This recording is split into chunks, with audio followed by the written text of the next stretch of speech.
Bonjour à tous, ravi de vous retrouver dans Smart Job, le rendez-vous RH emploi de Bismart. C'est tous les jours, du lundi au vendredi. Je suis très heureux d'être avec vous. Débat, analyse, expertise et vos rubriques habituelles avec nos nouvelles rubriques cette saison.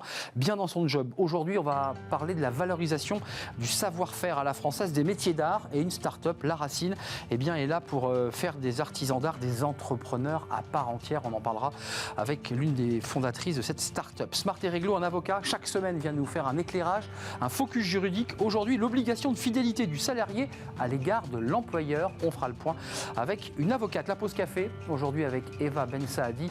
Vous savez, les petits mots qu'on prononce dans l'entreprise et qui parfois peuvent avoir des conséquences. Ça sera le thème de la pause café. Le cercle RH, aujourd'hui, on propose un grand entretien avec Bénédicte Thillois, ancien membre du COMEX à la SNCF, une cadre supérieure, cadre dirigeante, qui a décidé de plonger dans une start-up. Elle a écrit un livre passionnant, La Team, le jour où j'ai quitté mon COMEX pour une start-up. C'est savoureux, c'est sorti chez Duno et elle nous fera partager son expérience. Et puis fenêtre sur l'emploi, pour terminer notre émission, on découvre une nouvelle manière de recruter. On en parle avec Arnaud Bézier-Lafosse, l'un des associés de Staton Wallace. Voilà le programme, tout de suite, c'est bien dans son job.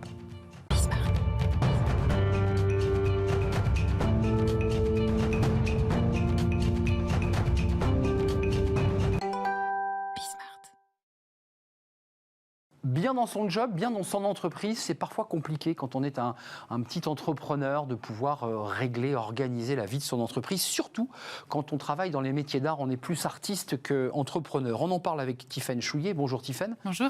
Vous êtes la fondatrice de La Racine.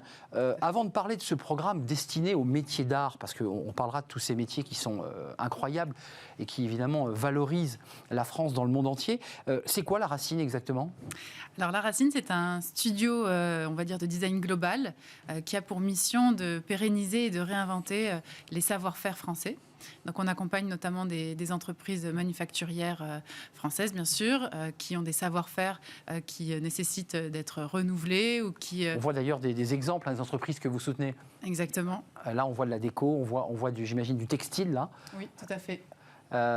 Concrètement, ça veut dire quoi l'accompagnement ? Ça veut dire que ces entreprises qui ont un vrai savoir-faire technique, parfois même technologique, il leur manque quoi, le savoir-faire business ?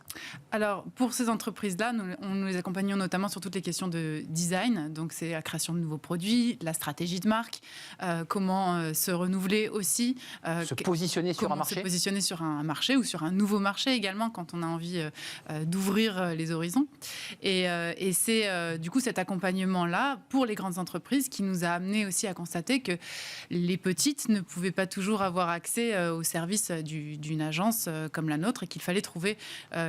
mettre en place un programme, on va dire, sur mesure pour les accompagner. Ça, c'est intéressant parce que d'abord, vos premiers clients étaient des grandes entreprises. Et puis là, vous vous recentrez, ou en tout cas, vous ouvrez un nouveau champ qui sont les métiers d'art. Moi, je m'intéresse beaucoup à ces métiers. C'est vrai que ce sont la plupart du temps des gens qui sont des artistes, des créatifs, un peu perdus quand il est question d'abord tout simplement de faire de la paperasse, d'organiser une vente. C'est ça leur difficulté. Tout à fait. On sait que les deux grandes difficultés sont la gestion du temps et la solitude, puisque ce sont deux caractéristiques du métier, des métiers d'art, et qui sont vraiment des problèmes. Et puis un des gros problèmes qui, bien sûr, résonne en nous, on va dire défavorablement, c'est que le 80% aujourd'hui des métiers d'art, des personnes étant dans les métiers d'art, disent ne pas bien vivre de leur métier. Financièrement, c'est difficile. Financièrement, c'est très compliqué. Donc, c'est vrai que... Quel paradoxe.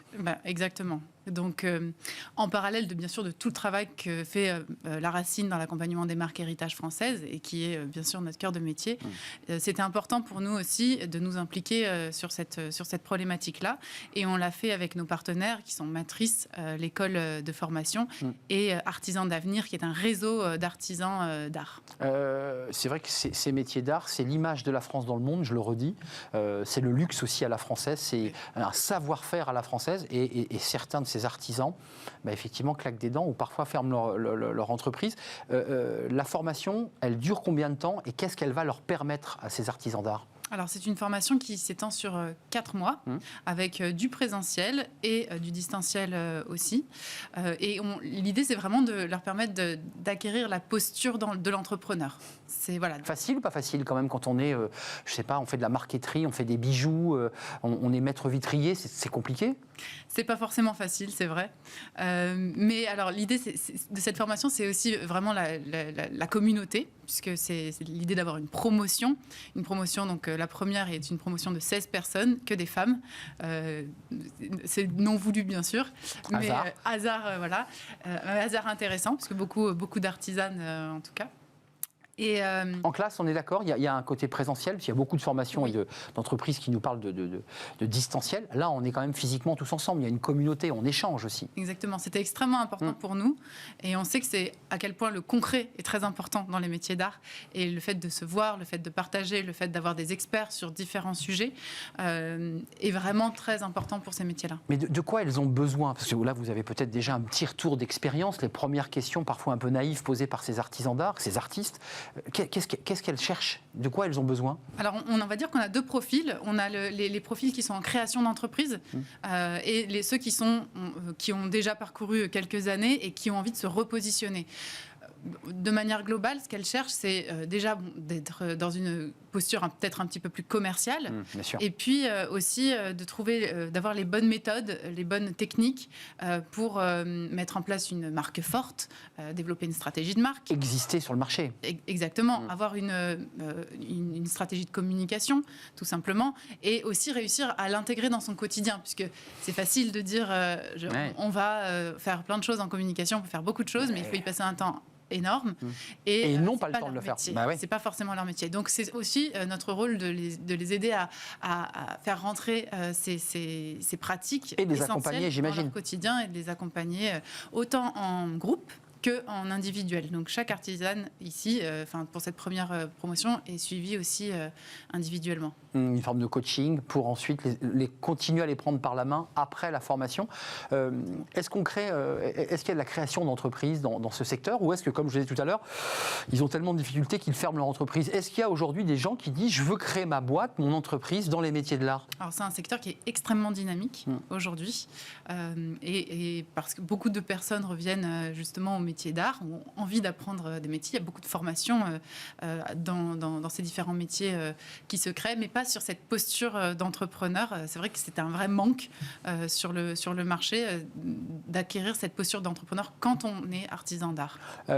Stéphane Chouillet, vous allez créer une promotion, donc vous allez créer une forme de réseau avec les anciens élèves de la première formation qui, j'imagine, vont s'entraider. À qui ils vendent leurs produits? Ils les vendent à des grandes entreprises de luxe où ils sont capables d'aller exporter directement et de toucher le public mondial. Comment ça se passe, ça? Pour la plupart, c'est vraiment l'idée d'avoir des produits vendus directement à leurs propres clients. Certains vont faire un petit peu de sous-traitance, ça peut arriver pour les maisons de luxe, mais c'est pas l'idée. L'idée, c'est vraiment de leur apprendre à être autonomes aussi et d'avoir leur propre marque, de développer leur propre marque avec les bonnes pratiques et de développer tous les outils qui vont leur permettre de réussir. Tiffany, faites-nous rêver un tout petit peu. C'est quoi tous les métiers, toutes ces femmes qui se sont assises et qui vont faire cette formation? C'est quoi les différents types de métiers?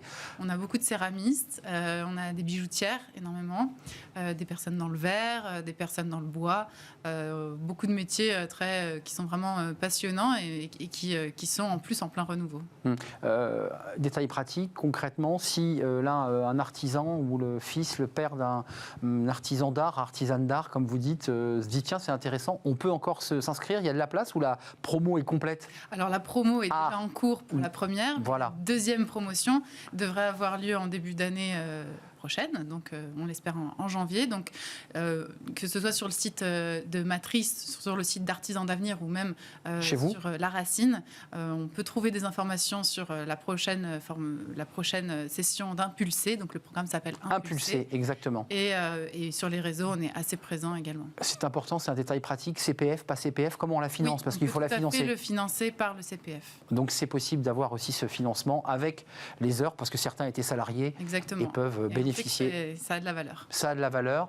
Merci Tiffany Chouillet d'être venue, fondatrice de La Racine, start-up créée, rappelons-le, en 2015. J'ai vu que vous avez fait une levée de fonds très récemment. Très récemment, de 300 000 €, c'est ça? Exactement. Donc, qui donne un boost supplémentaire à votre entreprise de 5 collaborateurs qui accompagnent donc les métiers d'art et qui proposent ces formations. Merci nous avoir rendu visite. Le droit, bah oui, ça va aussi intéresser peut-être les artisanes des métiers d'art. Le droit, c'est important. C'est chaque semaine, chaque lundi, Smart et Réglo pour faire un focus juridique sur un point précis. C'est tout de suite. Smart et Réglo, l'obligation de fidélité de l'employeur et du salarié. Ça, c'est une question importante et on va tenter de soulever, de répondre à tous les sujets et les questions que vous posez avec Patricia Gomez-Talimi. Bonjour Patricia. Bonjour Arnaud. Comment allez-vous? Parfaitement bien. Je dis comment allez-vous parce que vous êtes venu très régulièrement dans notre saison précédente. On est très heureux de vous accueillir. Je vous en remercie. Et c'est un vrai plaisir. Avocate associée en droit social au sein du cabinet PDGB. Et oui, c'est pas si simple à dire. D'abord, commençons par le début. Qu'est-ce que la fidélité du salarié? Quand on pose la question comme ça, on a l'impression qu'il y a un mariage entre le salarié et l'entreprise, que c'est une histoire d'amour.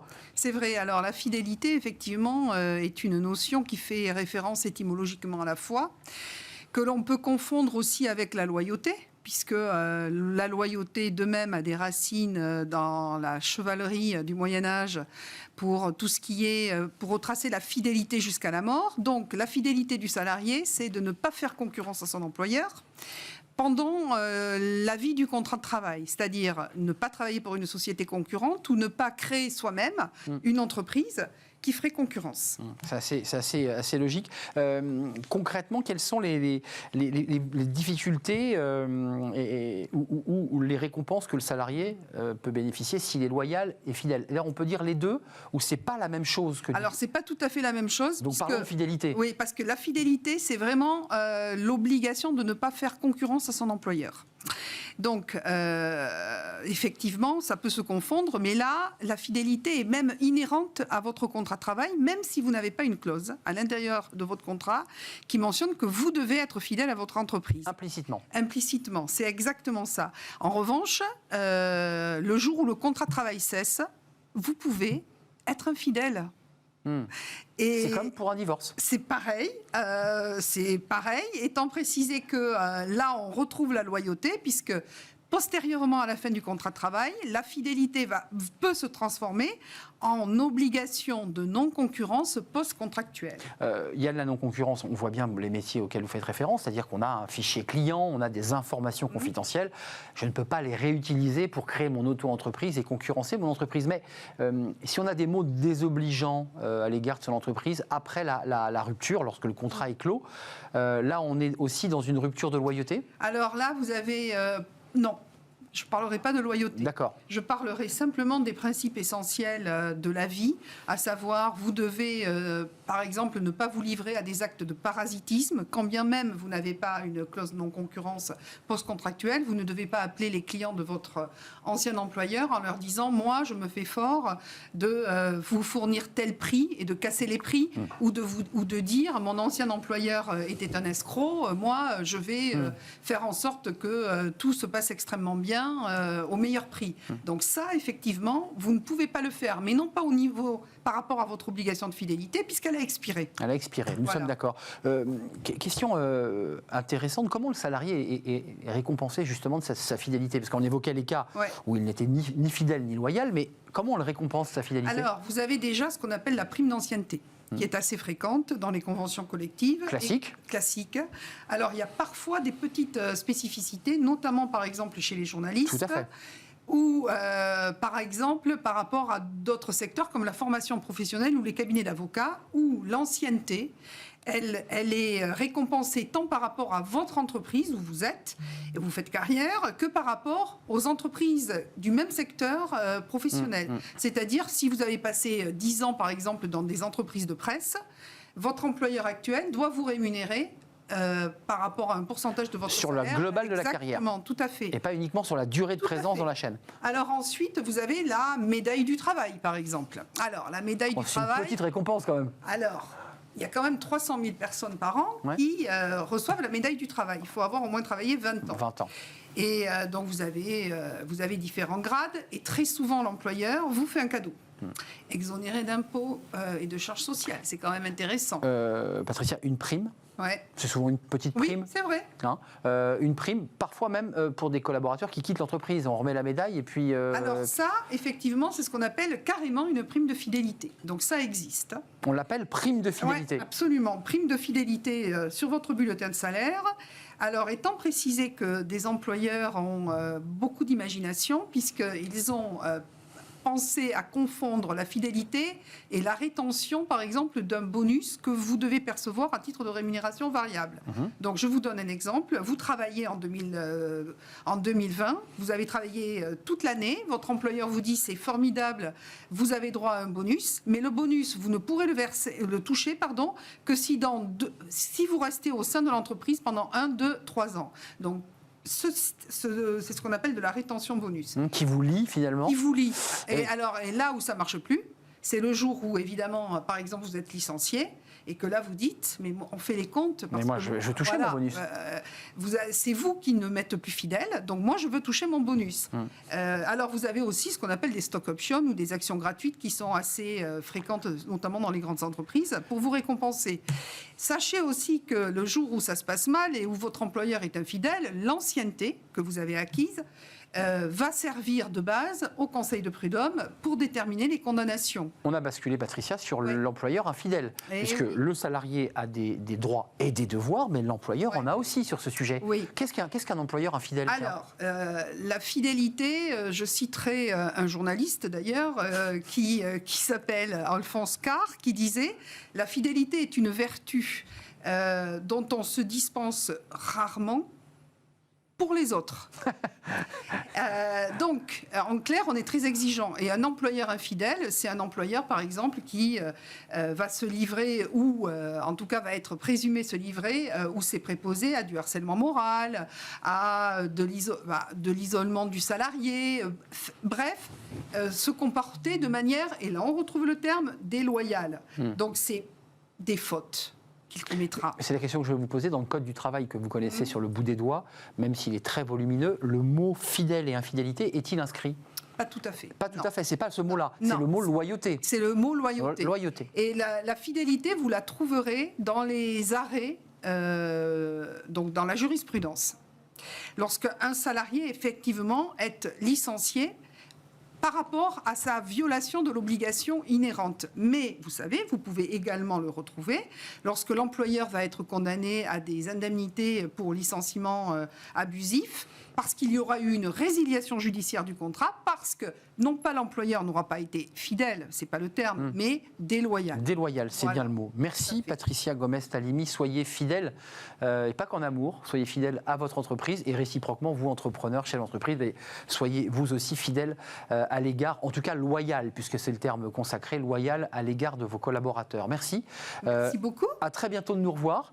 On fait une petite pause café, vous savez que c'est la tradition dans l'émission. Aujourd'hui, elle est présentée par Eva Ben Saadi. Est-ce qu'on peut tout dire en entreprise? Est-ce qu'on peut tous dire entre collègues? C'est ces petits mots à la pause café qui parfois paraissent anodins et peuvent avoir des conséquences dramatiques parfois. C'est tout de suite.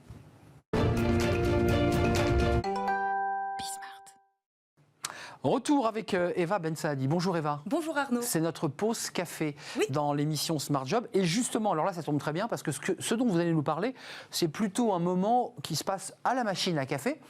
Et vous vous êtes posé cette question, là, qui est très sociologique. Est-ce qu'on peut tout dire, ou pas d'ailleurs, à ses collègues? Eh ben, vous allez voir Arnaud, peut-être pas tout. Il y a du vécu, j'ai l'impression. Un petit peu, mais vous aussi peut-être. Probablement. Voilà, probablement. Une petite critique sur son chef, en effet Arnaud, une confession sur son envie de démissionner ou la révélation de ses opinions politiques. Sans surprise Arnaud, tout n'est pas bon à dire au boulot. Et même si vous passez plus de 7 ou 8 heures au travail par jour. En France, selon la dernière étude de l'Institut du Leadership, les sources de satisfaction au travail concerne pour 86% des interrogés les relations avec les collègues. On comprend donc l'envie de partager avec eux. Mais attention, problème d'argent, histoire d'amour, envie d'ailleurs, il faut parfois savoir garder certaines choses pour soi. C'est parfois des séries télé, en fait, les relations au travail. Un peu télé-réalité un peu de la télé-réalité, finalement. Est-ce que vous avez des conseils à nous donner, Eva? D'abord, Arnaud, il faut savoir définir la nature de la relation avec ses collègues, comprendre le degré de proximité que l'on a avec eux. Si le groupe qui nous entoure est plutôt bienveillant, dire des choses sur son chef, par exemple, n'a pas forcément de conséquences négatives. Si vous sentez par contre de la défiance, de la méfiance, la moindre parole pourra alors être utilisée contre vous. La confiance est donc cruciale, Arnaud, encore plus que la proximité. Donc la première chose à faire, si je dois vous donner un conseil, se poser la question, a-t-on confiance en ses collègues? Si le doute est palpable, mieux vaut rester sur ses gardes et tourner sa langue cette fois dans sa bouche avant d'aborder certains sujets. Si vos collègues sont finalement devenus des amis, vous pouvez a priori tout dire, peur, aspiration, histoire d'amour ou projet personnel. Ou pour reprendre le même exemple de tout à l'heure, dire ce que vous pensez vraiment de votre chef. Selon une étude Blurring de 2017, Arnaud, 60% des interrogés, des salariés français, déclarent être amis avec leurs collègues. Alors l'homme est un loup pour l'homme et on est toujours trahi par ses amis. C'est deux expressions qu'on utilise très souvent. Est-ce qu'il y a des limites à ne pas franchir? Quelques-unes, Arnaud. Il ne faut pas en tout cas se mettre soi-même dans une mauvaise posture. C'est ça qui est important. Si la confidence est un bon moyen en effet de tisser des liens, certaines paroles peuvent malheureusement être répétées et même déformées. Certains sujets restent donc tout de même à éviter sur son lieu de travail. Par exemple, divulguer ses opinions politiques et ses convictions religieuses ou encore raconter ses excès du samedi soir, n'est-ce pas Arnaud? Je plaisante évidemment. Je vous avais demandé de ne pas le dire, mais bon, voilà. Ou d'un point de vue plus professionnel, lancer une critique mal placée sur un collègue ou révéler son salaire. Attention donc aux fausses bonnes idées. La foi, l'orientation sexuelle, la famille ou les idéaux politiques sont des thèmes qui touchent à l'intime et qui peuvent gêner l'autre, le gêner, même dans certains cas le blesser ou le déranger. Le but n'est donc pas d'ériger des barrières autour de soi, mais simplement de se protéger.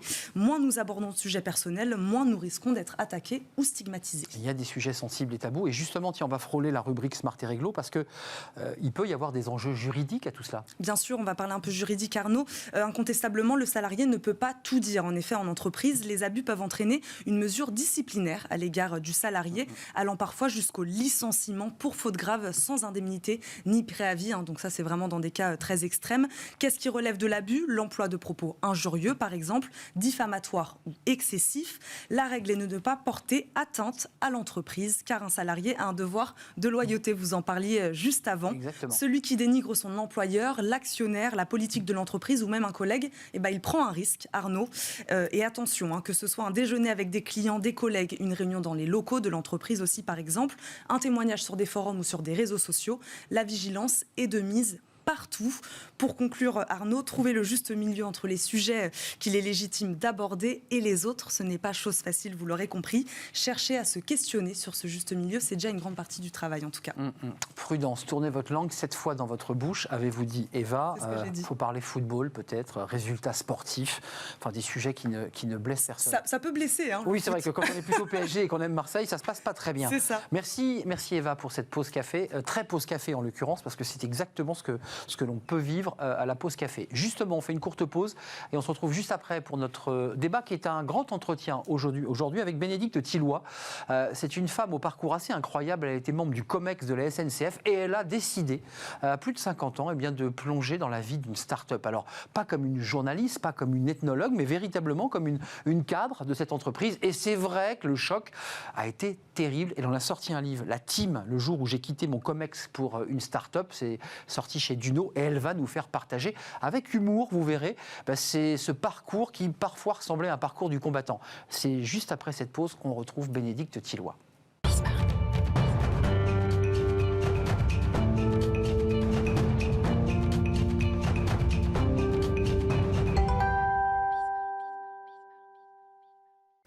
Retour en plateau pour notre débat qui est un grand entretien aujourd'hui, savoureux, humoristique et sérieux aussi avec Bénédicte Tilloy. Bonjour Bénédicte. Bonjour Arnaud. Merci d'être venu nous rendre visite avec votre livre sous le bras parce que ce livre raconte l'histoire dont on va parler ensemble. La Team, comme une équipe, l'équipe.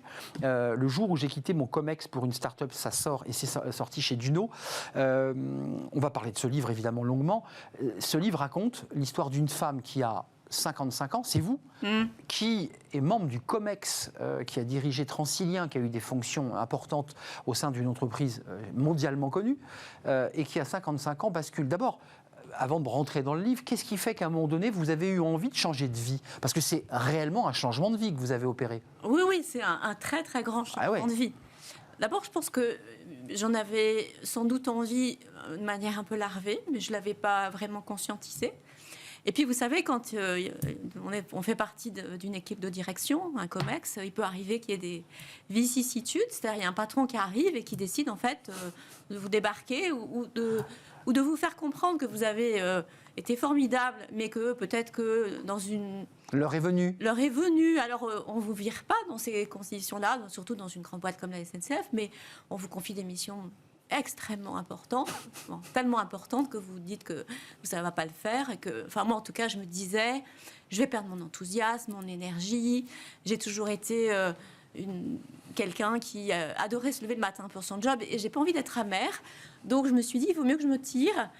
Et quitte à partir, ce qui me semblait important, c'était d'apprendre quelque chose de très nouveau, très différent. Et pas de refaire la même chose ailleurs. J'avais pas envie, en fait, de me retrouver... dans le même type de job, dans une entreprise qui ressemblait, que j'aurais comparé. Et donc voilà, et je me suis dit, qu'est-ce que tu as envie de faire? Si demain est le plus beau jour du reste de ta vie, tu choisis quoi? Et les startups, ça me faisait rêver. Il se trouve que mes gosses en parlaient toute la journée. Dans le langage, on va y revenir. Hein. Voilà, ils y étaient eux-mêmes, en tout cas pour deux d'entre eux. Et je me suis dit, pourquoi pas moi? Et j'ai avoir des tas de choses à apprendre. Je suis assez motivée par le fait d'apprendre. Puis je trouvais que ça avait un côté un peu plus... sans doute, je faisais aussi ma petite crise de volonté de jeunesse, vous voyez, à 55 ans. Vous prouvez qu'aussi on pouvait repartir un peu de zéro, parce que le livre raconte ça. Vous déboulez avec votre... Je dis débouler parce qu'il y a un peu de ce rapport-là. Vous dites, je rentre dans un espace qui ne ressemble pas à une entreprise. Il y a un tapis à la mamie, je ne sais pas trop où m'asseoir. Vous êtes là un petit peu à la fois guindé avec vos codes face à des gens. Enfin, on a quand même on a dans ce livre le sentiment que c'est un ethnologue qui écrit le bouquin. Il y a une forme d'ethnologie. En fait, oui et non. C'est-à-dire, il y a à la fois du premier degré, parce que pour dire les choses avec leur langage, j'ai quand même pris cher. Mais vous le dites dans le livre, hein, je vais prendre cher. Et puis, il y a aussi du deuxième, parfois même du troisième degré, c'est-à-dire de le regarder un peu avec du recul et de me dire, est-ce que ça me serait arrivé avant? Qu'est-ce qu'il y a de bien à prendre dans l'expérience?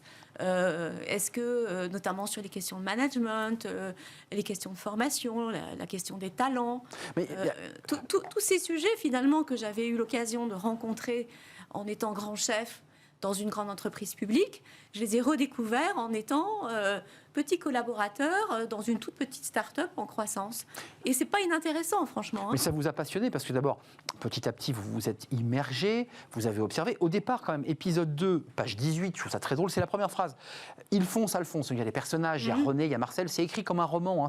C'est très vivant, c'est très dynamique. Et puis je précise que les illustrations, puisque, il faut le préciser, tout ça est illustré par de l'encre de Chine, je ne sais pas comment... C'est de l'aquarelle. C'est de l'aquarelle, des sublimes aquarelles dessinées par vous. Donc ça raconte aussi cela.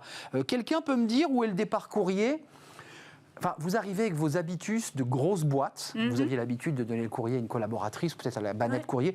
Là, ma question tournoie jusqu'à ce que Marcel, qui fait un stage dans un grand groupe, comprenne de quoi il s'agit et m'indique le bureau de poste le plus proche. Enfin, ça dit quelque chose de ces boîtes où on fait tout, on s'organise, on s'envoie des WhatsApp jour et nuit, on vous appelle Béné tout le temps, on vous demande si on peut vous appeler à ce moment-là, si on peut t'appeler, on perd des godasses, les gens arrivent en retard. Enfin, ça ne ressemble pas à une entreprise au départ quand vous arrivez. Non, ça ressemble. Moi, ça me donne plutôt l'impression d'une espèce de maison de vacances un peu bordélique, hein, dans laquelle finalement chacun a fait un peu son coin.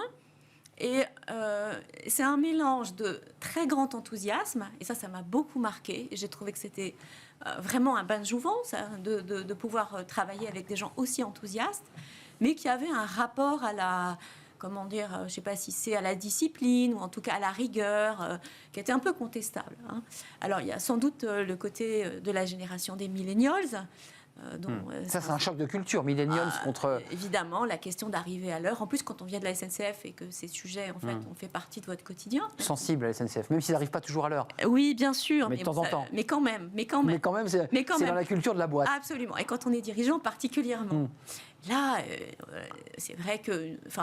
voilà, 7h30 ou 8h30 ou 9h30, c'est une probabilité d'être là à partir de 7h32, mais ça peut aller jusqu'à moins le quart, ou parfois l'heure, ça reste dans les cordes, vous voyez, ça reste... Mais là, à ce moment-là, vous êtes dans une posture, excusez-moi, c'est intéressant de savoir dans quel état d'esprit vous êtes. Vous êtes dans une phase d'observation, vous ne prenez pas position, parce qu'avec le poste que vous aviez une autorité, vous pouviez intervenir. Et on sent que vous êtes très observatrice, vous immergez dedans. C'est-à-dire, en fait, je fais comme tous les gens qui cherchent à s'intégrer dans un univers qui n'est pas le leur.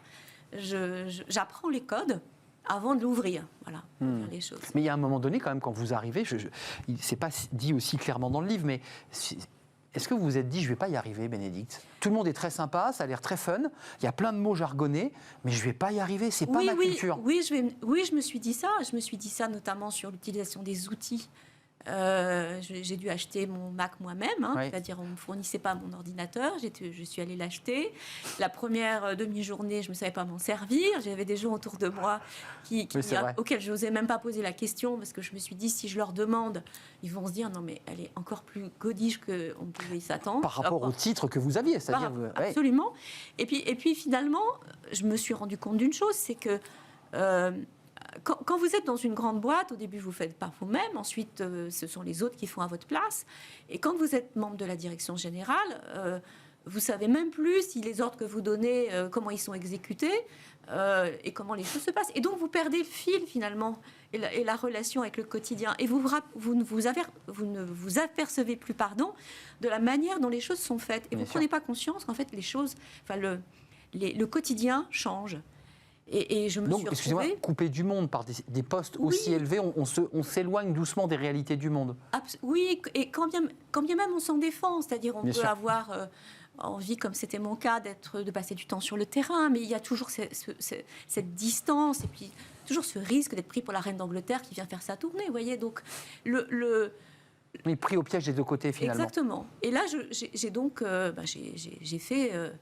je me suis remise dans la peau d'un collaborateur de base, ce qui m'a permis aussi de me prendre conscience ce que ça pouvait être d'être un collaborateur de base dans une entreprise en croissance, dont la stratégie n'était pas forcément claire, qui faisait des choix d'investissement qu'on ne partageait pas forcément, ou en tout cas qu'on cherchait à questionner. Et je me suis dit que sans doute, j'avais moi-même été dans la peau des personnes que je pouvais juger avec un peu de sévérité dans la start-up dans laquelle j'étais, parce que je ne comprenais pas finalement toutes les décisions qui étaient prises. Donc c'est une révolution très profonde, oui, très profonde. Au-delà de la structure même dans laquelle vous arriviez physiquement dans le bâti, à l'intérieur de vous, c'était une révolution profonde. Oui, ça a été une révolution profonde, puisqu'en fait j'ai l'impression de l'avoir faite sur 3 dimensions. La première dimension, c'est le passage de la boîte publique à la start-up. Qui a une culture très particulière, la SNCF. Qui a la culture institutionnelle, la relation à l'État. On peut dire ce qu'on veut, mais c'est parfois un peu bureaucratique, même si par ailleurs, il y a de la modernité dans beaucoup d'autres domaines. Bon, ça, c'est le premier point. Le deuxième point, il y a la question de l'âge. J'avais 55 ans, vous l'avez dit, et je rentre dans une entreprise où le plus âgé à l'âge de mes gosses. Donc, il y a déjà cette différence. D'ailleurs, en contre-champ, comment ça se passe, le regard de ces jeunes de 23 ans qui vous accueillent, qui vous apprennent à faire le Mac? Et il y a de la moquerie, il y a du regard, il y a du... Ils se demandent bien, quelle mouche m'a piqué, et 2... Comment se fait-il que les fondateurs de l'entreprise, en fait, décident de m'accueillir? Pourquoi ils vous donnent les clés? Ils ne vous donnent pas les clés, d'ailleurs. Pourquoi ils vous disent, Bénédicte, OK, on tente l'aventure avec toi? Qu'est-ce qu'ils vous disent, là, à ce moment-là? Parce que c'est un triumvirat, en fait, là, la start-up, on est d'accord. En fait, je pense qu'ils sont sans doute flattés que je sois intéressée par leur boîte. Je pense qu'ils se disent aussi qu'avec le niveau de responsabilité que j'avais, je dois avoir un joli carnet d'adresses, et ce n'est pas inintéressant pour une start-up qui veut faire du conseil dans l'innovation. Et puis, je pense que j'ai dû sans doute aussi leur taper dans l'œil. Peut-être. Évidemment. Ils ont dû se dire, finalement, cette fille, elle a un peu de culot, ça nous intéresse. Un peu d'audace, en tout cas, ou de hardiesse. Oui, de hardiesse, oui, c'est le cran au-dessus. Voilà. Et donc oui. Alors, en fait, j'avais ces 2 premiers changements, puis il y en avait un troisième aussi, qui est un changement qui, pour moi, était le plus fondamental. C'est que j'ai quitté, finalement, mes oripeaux de direction générale, et je suis redevenue en fait un salarié comme les autres, Et je pense que c'est là que la transformation a été la plus... je ne sais pas si elle doit être la plus difficile, mais en tout cas la plus importante. Donc vous regardiez, vous saviez d'où vous veniez, et puis Oui, en même temps, parfois je me disais, mais Bénédicte, mais qu'est-ce que tu es en train de faire? J'ai accompagné des jeunes équipiers en entretien. dans des rendez-vous. Ouais, avec, c'est passionnant ça. Mais qu'est-ce qui se passait là? Parce que Bah, c'était... je me rappelle être allée dans une très grande banque dont je ne dirai pas le nom, et dans un comité avec des membres d'un comité exécutif, et je voyais bien qu'ils s'étaient renseignés et qu'ils se disaient mais qu'est-ce qu'elle fout là? Et puis les petits jeunes à côté ne mesuraient pas la distance ou la proximité que je pouvais avoir avec ces gens, et ça faisait une sorte de truc Mais quoi, genre un peu hybridé, un peu étrange, d'abord. décalé, parce que moi je m'adressais à eux avec une certaine déférence. avec les mots qui allaient bien, comme on dit. Exactement. Et puis eux, ça les dérangeait pas de tutoyer, d'appeler par le prénom. Et là, vous deviez vous dire, mais qu'est-ce qu'il est en train de faire? Ah, mais j'étais consternée, mais totalement Mais consternée. excusez-moi, ça, vous le racontez assez bien, ça fait quand même partie un peu des peintures de guerre de la start-up, parce qu'à la fin, on en parlera à la fin de Ouais. notre entretien, mais on s'amusera. Vous avez fait un petit lexique passionnant par lettres de l'alphabet, on se marre, les keynote, tous ces mots utilisés, ce style, les fringues. C'est quoi? C'est du folklore ou c'est réel? C'est vraiment en eux, ça? Je pense que c'est, à l'origine, c'est la volonté de faire comme en Silicon Valley, puisqu'en fait, C'est ça. c'est là qu'elles sont nées. Donc, ils ont inventé les mots et ils ont été repris. Mais c'est un peu surjoué. Et je pense que la raison aussi pour laquelle c'est surjoué, c'est que ça fait quand même assez plaisir aux clients. C'est-à-dire que Ça le dépayse, les patrons de boîte, vous voyez, quand ils voient arriver des petits jeunes, c'est vrai. ils trouvent ça cool finalement. Ouais. Ils les prennent pas forcément tout à fait au sérieux, Mais un peu quand mais même. un peu quand même. Et puis il y a un petit côté récréatif de les voir arriver, de se faire tutoyer, de se faire raconter des histoires d'innovation. Donc Ça les secoue un peu. il y a un peu de folklore. Il y a- Oui, il y a- un peu de folklore. Je pense que c'est en train de s'atténuer, puisqu'en fait, si on parle d'innovation et notamment de culture de start-up, en fait, je dirais, on a quitté aujourd'hui la phase un peu... celle qu'on décrit là. oui, Ils se sont professionnalisés un peu. ils se sont professionnalisés. Puis maintenant, si on devait utiliser un autre terme américain, on est plutôt dans le scale-up. C'est-à-dire qu'on est arrivé à la phase où toutes ces start-up doivent démontrer qu'elles sont capables de passer à l'échelle, et que notamment dans les grands groupes, toutes les expériences d'innovation qui ont été conduites et qui sont passées par des petits maquettes ou du bac à sable sont capables maintenant en fait d'adresser des problèmes sérieux de compliance, des problèmes sérieux de sécurité informatique ou de sécurité d'exploitation, et que donc les events et les machins et nana et tout ça c'est bien, mais que c'est pas le plus important en fait. L'important c'est quand même de délivrer avec des engagements de qualité et de délai. Caillasse. Alors la Ça, c'est le mot que vous utilisez beaucoup dans le livre, parce que régulièrement, dès qu'il y a un prospect en vue, on travaille la nuit, on se met devant l'ordinateur, on met son casque, on met un panneau pour dire laisse-moi, je bosse. Et puis vous dites souvent à la fin de vos chapitres, bon ça c'est un prospect, ça sent la caillasse quoi. C'était pas dans votre vocabulaire la caillasse? Non, c'est un vocabulaire de rappeur ça. La caillasse ou la tunasse.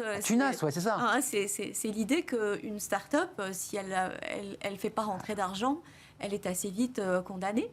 Et c'est l'essence qu'on met dans le moteur là. Absolument. Et on a beaucoup valoriser toutes les expériences de levée de fonds. Avant les levées de fonds, il y a des moments quand même qui sont particulièrement difficiles.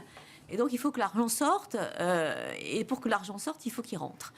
Et donc, et ça, c'est une belle école, parce que c'est l'école de la vérification par le réel que le produit que vous proposez à votre client, il a suffisamment de valeur pour qu'il vous l'achète. Et ça fait du bien aussi. Voilà. On va arriver à une scène que je trouve très très forte, parce que c'est là où on voit aussi votre patte lors d'un prospect dans le parfum. Vous ne donnez pas la marque, vous le dites quand même, on voit quand même la patronne du COMEX, enfin celle qui a eu des responsabilités. Vous dites, moi mon boulot ça a été de gérer les problèmes d'ego entre le N+1, le N-2, enfin bref, les petites histoires politiques des grandes boîtes. Ça leur a été utile, ça, parce qu'ils ne savent pas faire, ces jeunes. Oui, bien sûr. De politique de la boîte. Oui, non seulement ils ne savent pas faire, mais ils ne voient pas Les enjeux qui... Les enjeux, et en fait, pendant qu'une discussion a lieu, ils ne mesurent pas qu'ils se font éventuellement embobiner, ou que le oui qu'on leur donne, en fait, est un faux non. Ou un vrai nom, pardon, ou que... c'est le décryptage du langage. Oui, et puis que finalement, il y en a un qui a le budget, que l'autre, en fait, n'a pas très envie, que le troisième voudrait, en fait, récupérer les fruits de la décision, et que tout ça Vous replongez joue dans un petit mouchoir qui ne voit pas. Et donc, oui, je pense que là, finalement, avec le recul, c'est probablement là que j'ai eu le plus de valeur ajoutée pour essayer de faire comprendre ces petits jeux politiques. Espèce d'huile dans les rouages. Oui. Vous évoquez l'épisode 9, les mailomanes. Ça, c'est très amusant parce que ça vous est envoyé avec des émoticônes. Enfin, rien n'est structuré. Ça a dû vous dérouter aussi parce que régulièrement, vous dites, alors Béné, là, sur WhatsApp, beaucoup, on parle, on échange, on se raconte tout. Vous dites sur WhatsApp, tout. C'est une sorte de dépotoir où toute la boîte se raconte. J'ai perdu mes lunettes, rends-moi mon jeans, tu m'as piqué mes godasses, enfin tout y va. Ça vous a rafraîchi ou vous vous êtes dit, c'est quand même pas ma culture, quoi. Je vais avoir un mal fou. Évidemment, vous allez être très heureuse parce que vous en parlez avec joie. C'est un peu les deux. C'est-à-dire, il y avait des jours où je me disais, mais c'est vraiment sympa de travailler avec toute cette effervescence. Et puis d'autres... Travailler, vous dites bien travailler. Vous aviez l'impression de travailler quand même. Oui. Ça bossait. Ah oui, j'ai beaucoup travaillé. C'est pas une école maternelle ou une garderie. Ça bosse beaucoup. Ouais. Et j'allais dire, jour et nuit, s'il y a du delivery à faire, bien sûr. On voit souvent le soleil se lever. Je pense à cette jeune fille qui pleure quand vous rentrez. Oui. Alors ça, c'est aussi un sujet, c'est particulièrement les filles qui sont mises à contribution, ce qu'on appelle les fameuses les overachievers, les femmes. Oui, ça c'est un point qui m'a un peu meurtri. Oui, je vois que les femmes sont pas... c'est pas aussi égalitaire que ça. Non, c'est-à-dire qu'en fait, j'ai retrouvé dans une start-up la même chose que je pouvais rencontrer dans un grand groupe, c'est-à-dire qu'il y avait finalement des métiers qui étaient plutôt les métiers de garçons et d'autres métiers plutôt les métiers de filles, et que les garçons étaient plutôt des guerriers qu'on envoyait devant les clients, et les filles plutôt en back-office. Qui font les rapports, qui bossent la nuit. Et ça m'a pas trop... J'ai trouvé ça triste, honnêtement. Ça, c'est intéressant, cette jeune fille qui pleure, puisque c'est à elle à laquelle je pense. Elle a bossé toute la nuit, elle a vu le soleil se lever, puis le prospect a changé d'avis, a changé son fusil d'épaule. Finalement, tout son travail est tombé à l'eau. Vous vous retrouvez dans la salle Épinard, c'est bien ça, il y a bien la salle Épinard. Évidemment, c'est assez iconoclaste. Et puis, il y a une scène assez forte, parce que le trio de créateurs de la start-up, tout d'un coup, ont décidé, parce qu'ils ont embauché un type qui vient de la finance, qui a l'air assez brillant, d'essayer d'organiser. Alors, il y a un mot anglais que vous utilisez qui m'échappe, parce que les timesheets. Et qui veut en fait organiser les emplois du temps. Et là, c'est la révolution dans la boîte. Oui, parce que dans les codes et dans les valeurs de la start-up, il y a l'idée de la liberté totale, qui est une... Enfin, ça n'existe pas. Ça n'existe pas, mais en fait, quand la start-up se crée, il y a il y a une très grande autonomie qui est donnée et qui est en fait obligatoire, parce qu'en fait, rien n'est pensé à l'avance, et heureusement que les gens sont autonomes, sinon l'entreprise ne sort pas de terre. Il faut l'arracher au néant, la boîte, et donc c'est parce que les collaborateurs trouvent par eux-mêmes les façons de le faire. Et donc c'est assez logique dans sa construction. C'est normal. Sauf qu'à un moment donné, elle grandit, et donc quand elle grandit, elle est confrontée à toutes les questions auxquelles les entreprises sont confrontées, tous les risques, il faut que la paye se fasse proprement, il faut que les aspects, les ventes soient saisies et développées, il faut que chacun compte le temps qu'il consacre à chaque client. Ça commence à ressembler à une boîte, quoi. Ça ressemble à une boîte, et donc on y installe finalement des contraintes. Et la question, c'est que si ça n'a pas été travaillé entre les valeurs et les contraintes, le risque, c'est qu'en fait, on déçoive considérablement les gens qui sont là et qui pensaient en fait avoir échappé à ces contraintes.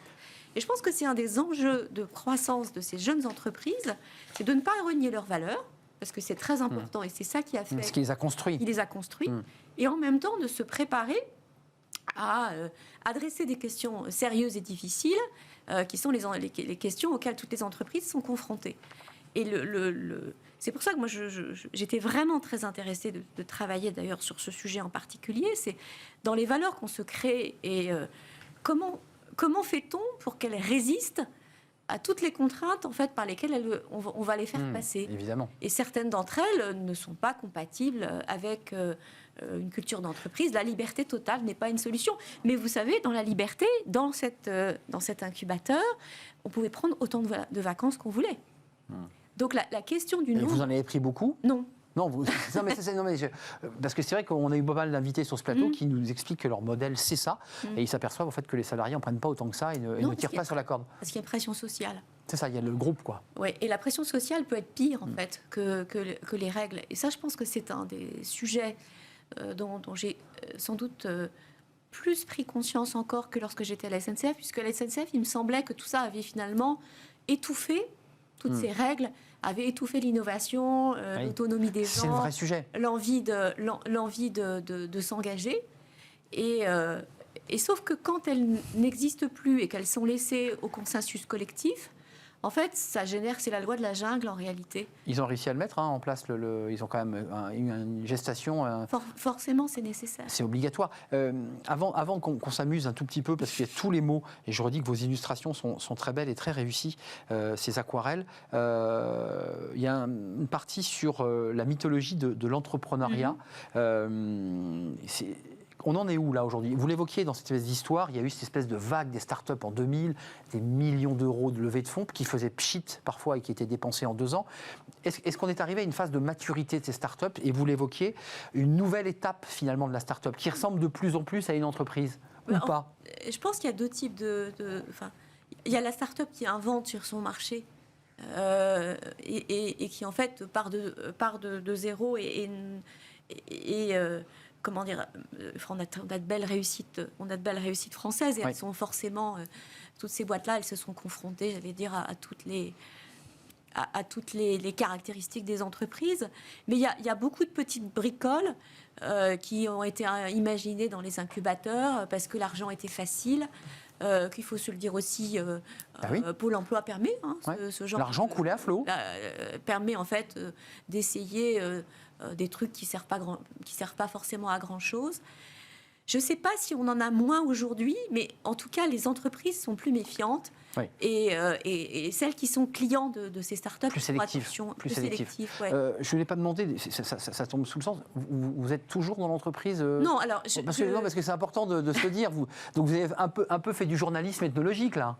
Non, parce qu'en fait, je l'ai quitté, mais comme j'y avais mis de l'argent, je suis restée investisseuse parce que je trouvais que c'était bien. Toujours un œil quand même. Oui. Et puis, de pas déstabiliser l'entreprise.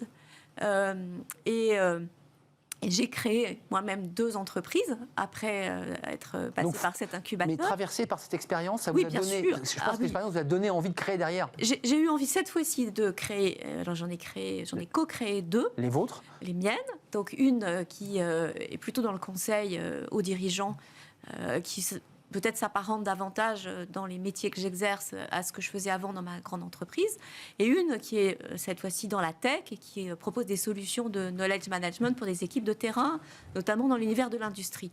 Donc oui, je suis confrontée maintenant à ces 2, sachant que je les ai cofondées et que ce que j'ai appris à faire, c'est je n'en dirige aucune, c'est-à-dire je ne suis CEO d'aucune, parce qu'il m'a semblé que c'était important de donner les clés à ceux qui avaient l'avenir devant eux. Et je pense que ça fait partie aussi de l'apprentissage. J'ai beaucoup de plaisir à être à la fois la collaboratrice, la cofondatrice de CEO plus jeunes que moi, que j'accompagne dans leur capacité d'apprentissage. Oui, bien sûr.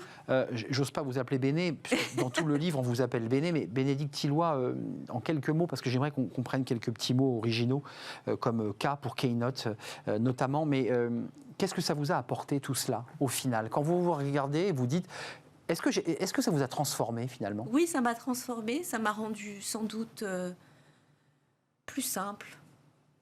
J'ai l'impression d'être... Plus en phase avec les réalités peut-être ? Oui, plus simple et plus heureuse, plus heureuse du quotidien et du présent. Voilà. Plus heureuse parce que là, dans la start-up, la question du quotidien est plus centrale, il me semble. Et moins éloignée. On est moins éloigné et je pense que ça fait du bien de se recoller avec un quotidien et d'être plus proche. J'ai eu beaucoup de plaisir à me retrouver plus proche d'un certain nombre de salariés que j'avais dirigés forcément de loin dans ma vie d'avant. De trop loin, finalement. De trop loin. Par la strate hiérarchique. Par la distance que crée l'organisation, quoi qu'on dise, et malgré l'envie qu'on peut avoir de les rencontrer. À votre insu. Exactement. Oui, C'est-à-dire, vous êtes un machin qu'on voit de loin et à qui on prête forcément 1000 pouvoirs et 1000 insuffisances. Et puis là, vous êtes juste quelqu'un parmi les autres et finalement, être Béné. Ça vous allait bien à ce moment-là? Alors peut-être Bénédicte, ça suffisait. Mais Béné, c'était beaucoup. Jusque-là. Ouais. Mais ils sont allés jusque-là. Mais je me suis retrouvée beaucoup plus proche. Et vous voyez, on parle beaucoup, pour prendre un peu de hauteur aussi, sur le bouquin de Rosan Vallon, sur les épreuves de la vie. Je trouve que ça fait du bien de redevenir un parmi les autres. Bien sûr. G, ce sont les guirlandes en papier de riz qui, vous dites, ça c'est dans l'éphéméride à la fin, qui sont un peu partout. Dès qu'on fait Noël, on met du grain de riz. Vous avez évoqué tout à l'heure le L comme L. E2LES, parce que vous parlez de ces femmes. I comme Yoda, c'est quoi Yoda? Ah, Yoda, c'est vrai que j'aurais pu en parler davantage. Il se trouve que un patron du CAC 40, de la génération d'avant la mienne, avait décidé aussi de s'intéresser à cet incubateur. Et il était venu passer quelques mois parmi nous, à raison d'une journée par semaine. Et ça m'amusait beaucoup de partager avec lui son expérience et comment il regardait cette start-up comme moi-même je pouvais la regarder. Et alors qu'il aurait pu être mon père, pour les jeunes, en fait, ça ne faisait pas de différence. Ils nous voyaient en fait comme les deux vieux, en fait, pour faire court. Merci Bénédicte Tilloy d'avoir accordé du temps dans notre émission Smart Job. La team, ce livre est formidable. Lisez-le, ça se lit comme un roman parce qu'il y a plein de petites histoires avec plein de personnages auxquels on s'attache et notamment à Béné, le célèbre personnage de Béné. La team, le jour où j'ai quitté mon comex, c'est chez Duno avec de très belles illustrations en aquarelle couleur qui raconte des moments de vie dans cette start-up. Merci de nous avoir rendu visite. On termine notre émission avec Fenêtre sur l'emploi. Une autre manière de recruter, c'est possible, on en parle.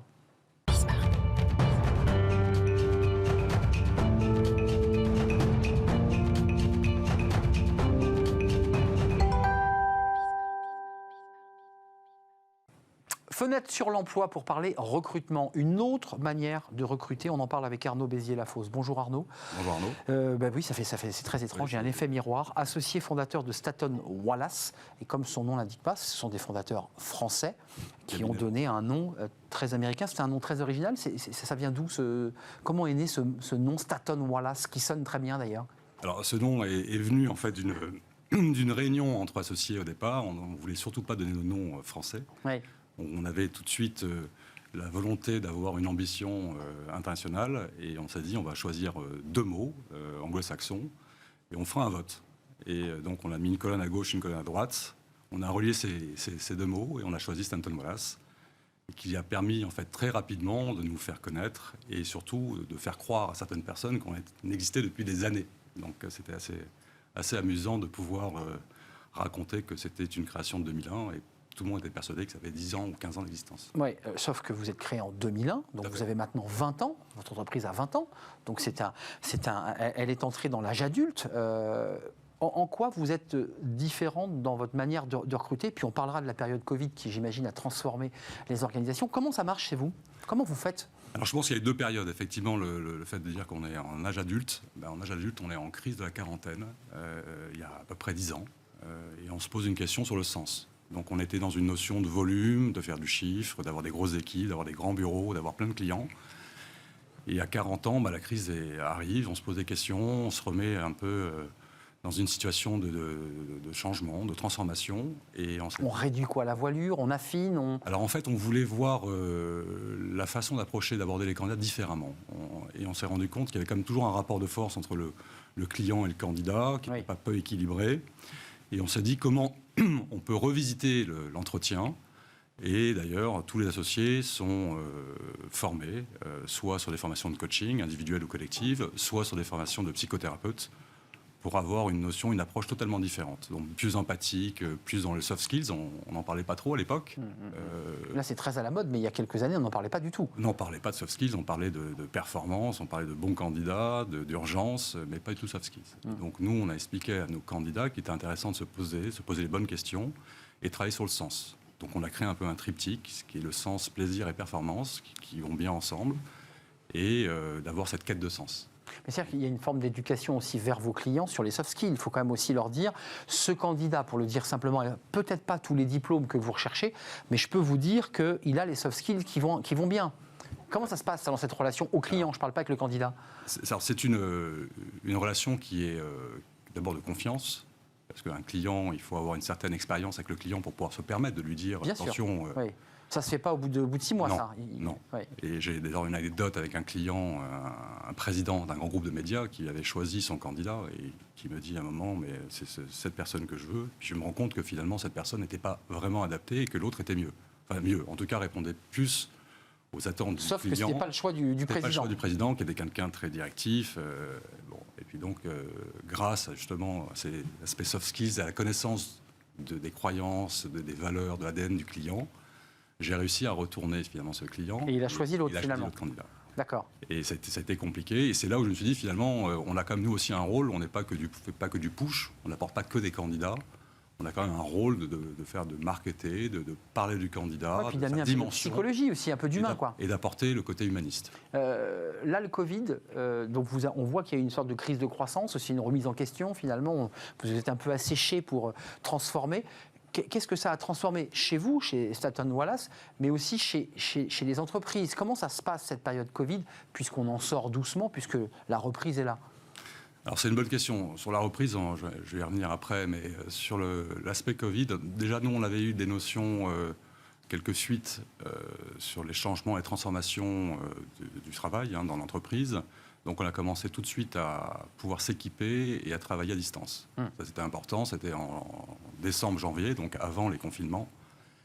Et surtout à faire confiance à nos équipes, de pouvoir partir avec leurs tablettes et sous le bras. Et être sûr qu'ils vont bien bosser. Qu'ils vont bien bosser, en tout cas qui vont continuer à prendre du plaisir à bosser en individuel, puisqu'on était plutôt dans une intelligence collaborative, collective, et de les former à tous les outils. Bien sûr. Travailler en visio, etc. Bon. Donc ça, le premier confinement, c'est assez intéressant. C'est un peu notre labo. On a vu tout le monde se débrouiller, vivre dans cette situation anxiogène qui était pour la plupart de tous une première crise, puisqu'on avait pas mal de jeunes. Et très vite, on a vu que les jeunes avaient plus de mal à se débrouiller et à vivre éloignés, en télétravail. Oui, il souffrait, il y avait une souffrance. Il y avait une souffrance et vraiment une envie de revenir, de rejoindre le collectif. Alors comment vous avez fait? Donc nous, on a bien sûr d'abord géré l'entreprise, gérer les finances, les PGE, etc., pour pouvoir faire en sorte de continuer. On a plutôt, vous avez dû vous réorganiser? On s'est réorganisé, on a parlé avec tout le monde d'une façon très authentique, très transparente. C'est difficile quand on est quand même CEO associé d'une entreprise qu'on a fondée, commencer à lancer un PGE, c'est pas simple. Alors, c'est d'ailleurs, on a été poussé au départ par nos comptables pour le faire. On s'est dit qu'on n'avait pas besoin, et finalement, c'était d'ailleurs une bonne décision, parce qu'on s'est rendu compte que en fin de course, on a eu besoin d'aller chercher de cette aide. Mais la priorité pour nous, c'était vraiment de limiter la souffrance, parce qu'on sentait quand même qu'il y avait une souffrance chez nos collaborateurs, et de continuer à prendre du plaisir à bosser dans la boîte. Vous touchez du doigt un point où finalement peu d'entreprises ont une forme de courage de reconnaître que cette crise Covid, notamment dans votre secteur, a impacté les secteurs du recrutement. C'est-à-dire que quand l'activité est à zéro, il n'y a plus de recrutement. Ça, c'est une question qui a dû être terrible quand même. Quand vous regardiez la situation économique, vous disiez mais combien de temps ça va durer? Alors c'est effectivement la question qu'on s'est tous posée au départ. Combien de temps? Est-ce qu'on va d'abord résister et survivre? Et on avait la chance d'avoir pu vivre d'autres crises qui nous ont permis de créer des produits qui viennent en fait compenser la perte de chiffre d'affaires sur le recrutement, notamment l'intelligence économique et RH, et le coaching. Donc le coaching, par exemple, a été très consommé pendant la période de confinement, comme vous pouvez imaginer. Et ces produits ont permis de compenser et finalement de ne pas trop subir cette crise. Et de repartir. Et de pouvoir repartir assez rapidement. J'ose pas, c'est terminé, mais j'ose pas vous demander si vous embauchez de nouveau. Comment ça se passe là? Vous êtes dans une phase de stabilisation, j'imagine?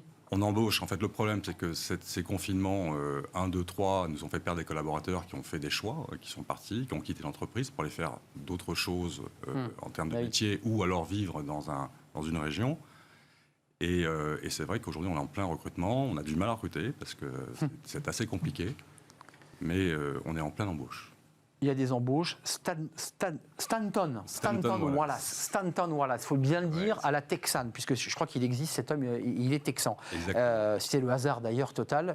Un jour, il viendra dans votre entreprise, peut-être faire des photos chez vous. Merci Arnaud Béziers-Lafosse d'être venu nous rendre visite. Le recrutement qui repart, parce qu'il y a une reprise. Vous reviendrez nous en parler, évidemment. Fondateur de Stanton Wallace. Merci à toute l'équipe de m'avoir accompagné aujourd'hui. Merci à Benjamin pour la réalisation. Merci à Alex au son, merci à Margot Ruot, merci à toute l'équipe qui m'accompagne et puis merci à vous évidemment pour votre fidélité. On se retrouve demain pour de nouvelles aventures, de nouvelles rencontres pour parler emploi et RH. Je serai là. À demain, bye bye.